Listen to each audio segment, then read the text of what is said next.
Sir college age గ్రూప్లో చాలా కామన్గా చేసే మిస్టేక్ ఏంటిది? నాకు తెలిసిన ఒక ఫ్రెండ్ ఉన్నాడు. ఓకే, హీఈస్ ద అంటే నేను మీకు ఎగ్జాగరేట్ చేయడం కాదు, కానీ he's the most good looking guy in the college మేము జాయిన్ అయ్యే టైంకి.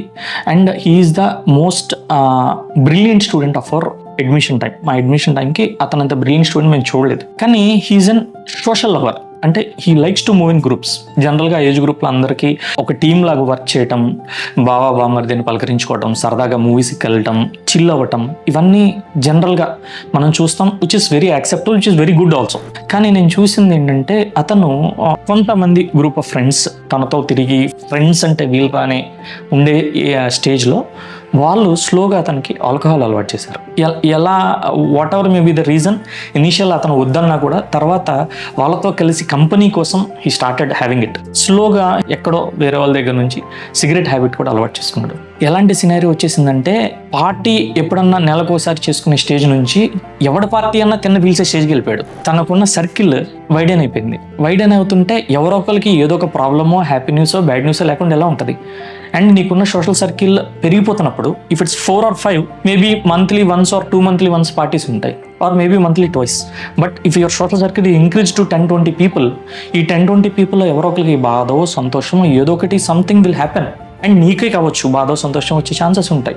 And for every happiness and sadness మనము సెలబ్రేషన్ కోసం ఆల్కహాల్ కానీ సిగరెట్స్ కానీ అలవాటైపోయి తను ఎంత స్ట్రగుల్ అయ్యంటే నేను చూశాను రియల్గా. అతని స్ట్రగుల్ నేను ఒక ఫైనల్ ఇయర్కి వచ్చే స్టేజ్కి స్కిన్ అంతా పాడైపోయి, హెయిర్ అంతా ఫాల్ అయిపోయి, చాలా దారుణంగా తయారైపోయి, బెల్లీ ఫ్యాట్ అగ్రెసివ్గా పెరిగిపోయి ఒక విధంగా ఆల్మోస్ట్ ఒక డయాబెటిక్ పేషెంట్ లాగా అయిపోయాడు. అన్ఫార్చునేట్లీ ఏంటంటే ఇతన్ని స్టార్ట్ చేయించిన ఫ్రెండ్సే లాస్ట్లో అతని మీద జోక్ వేశారు. వీడు తాగుబోతాడురా, వీడు సిగరెట్లు తాగుతాడరా, వీడు ఏది పెడితే తింటా ఉంటాడరా అని ఇతని మీద జోక్ వేసే స్టేజ్కి వెళ్ళిపోయారు.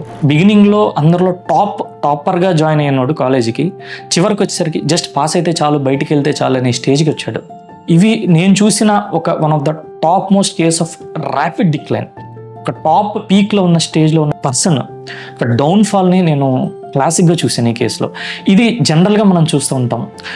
కాలేజ్ ఇంటర్ ఫస్ట్ ఇయర్ నుంచి if you take a college life, ఆ పాయింట్ నుంచి ఫ్రెండ్షిప్ అనే దానిలో సోషల్ సర్కిల్ని మెయింటైన్ చేయటానికి మనకున్న ఫ్రెండ్స్ కానీ మనకున్న సర్కిల్ని కానీ నేను మెయింటైన్ చేసుకోవాలంటే నేను సిగరెట్ తాగాలి, నేను మెయింటైన్ చేసుకోవాలంటే నేను మందు తాగాలి.